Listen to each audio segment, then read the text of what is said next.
Welcome to target with S. दोस्तों, ये Telegram channel है टारगेट विद एस। यहाँ पर मैंने 15 मार्च को ही ये जानकारी दे दी थी। 15 मार्च की ये पोस्ट है, आप लोग जाके देख सकते हैं कि इसमें आगामी पेट 2025 के विज्ञापन में पेट की वैलिडिटी 1 साल से अधिक रह सकती है। इसके अलावा कल मैंने एक वीडियो बनाया था, यहाँ पे आप देख सकते हैं। कल 30 अप्रैल 2025 का ये वीडियो है। पेट 2025 का विज्ञापन कब तक आएगा और वैलिडिटी 2 या 3 साल तक रहेगी, ये जानकारी मैंने कल भी वीडियो में बताई थी। अन्य सभी भर्तियों के एग्जाम के बारे में भी जानकारी दी, जूनियर असिस्टेंट, एजीटी, स्टेनो। तो ये कल का वीडियो भी आप लोग जाके देख सकते हैं। तो अब पेट वैलिडिटी से संबंधित एक नोटिस आ गया है और ये वायरल हो रहा है। यहाँ पे आप देख सकते हैं, ये नोटिस ऑफिशियल है। प्रेषक कुलदीप कुमार रस्तोगी, विशेष सचिव उत्तर प्रदेश शासन सेवा में सचिव, उत्तर प्रदेश अधीनस्थ सेवा चयन आयोग, लखनऊ, कार्मिक अनुभाग 3, और ये लखनऊ, दिनांक 28 अप्रैल 2025। तो विषय यहाँ पे द्विस्तरीय परीक्षा प्रणाली लागू किए जाने विषयक शासनादेश संख्या यहाँ पे दी गई है। इसका दिनांक 20/11/2020 को संशोधित किया जाने के संबंध में। तो देखिए, यहाँ पे जो जानकारी दी थी आप लोगों को पहले ही टेलीग्राम पे 15 मार्च को ही जानकारी दे दी थी। उसके संबंध में अब ऑफिशियल नोटिस भी आ चुका है।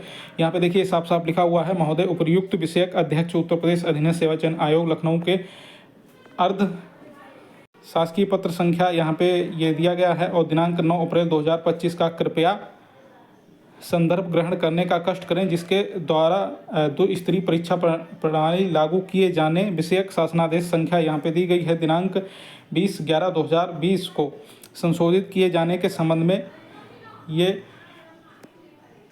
प्रस्ताव उपलब्ध कराते हुए उस पर शासन का अनुमोदन प्रदान किए जाने का अनुरोध किया गया है।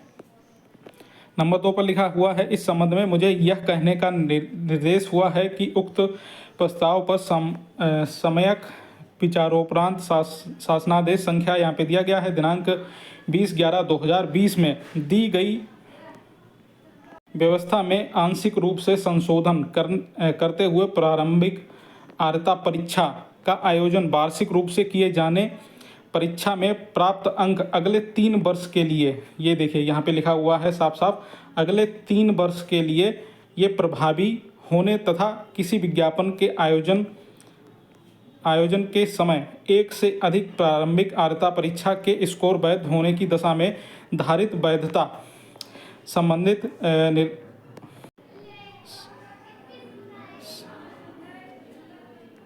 सर्वाधिक नॉर्मलाइज अंक के आधार पर आवेदन करने की सुविधा उपलब्ध कराए जाने एवं उसकी शॉर्टलिस्टिंग करने के आधारित प्रारंभिक अर्हता परीक्षा में पास वैधिक सर्वाधिक नॉर्मलाइज अंकों के आधार पर किए जाने का अनुमोदन प्रदान किया जाता है।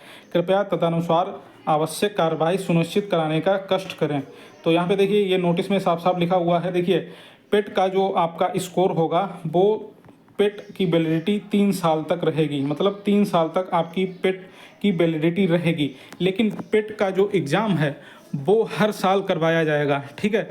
और इन 3 साल में से आपका जो भी पेट का स्कोर सबसे ज़्यादा होगा, मान लीजिए पहली बार आप पेट देते हैं तो उसमें 50 नंबर आए, दूसरी बार पेट देते हैं उसमें 60 नंबर आए, तीसरी बार पेट देते हैं तो उसमें 70 नंबर आए, तो आप लोग जब किसी भर्ती का फॉर्म भरेंगे, अप्लाई करेंगे, तो वहाँ पर आपके जो सबसे ज़्यादा नंबर होंगे 70, तो उसको नॉर्मलाइज स्कोर, उसको वैलिड मान लिया जाएगा। तो उसमें छात्रों का फ़ायदा है। अगर आप किसी वजह से पेट नहीं दे पाते हैं तो भी आपका पिछला वाला स्कोर वो वैलिड रहेगा 3 साल के लिए, ठीक है। तो ये यही पूरी जानकारी इस लेटर में लिखी हुई है। बाकी यहाँ पे 15 मार्च को ही ये जानकारी दे दी थी आप लोगों को। जो भी जानकारी यहाँ पे दी जाती है सही और सटीक जानकारी दी जाती है। ये 15 मार्च को ही आपको जानकारी दे दी गई थी। बाकी एजीटीए और जूनियर असिस्टेंट अन्य भर्तियों के एग्जाम के लिए आप लोग कल वाला वीडियो देख सकते हैं। यहाँ पे जो भी जानकारी दी गई है वो भी एकदम स्पष्ट रूप से सही और सटीक जानकारी ही दी गई है अभी तक की अपडेट के अनुसार।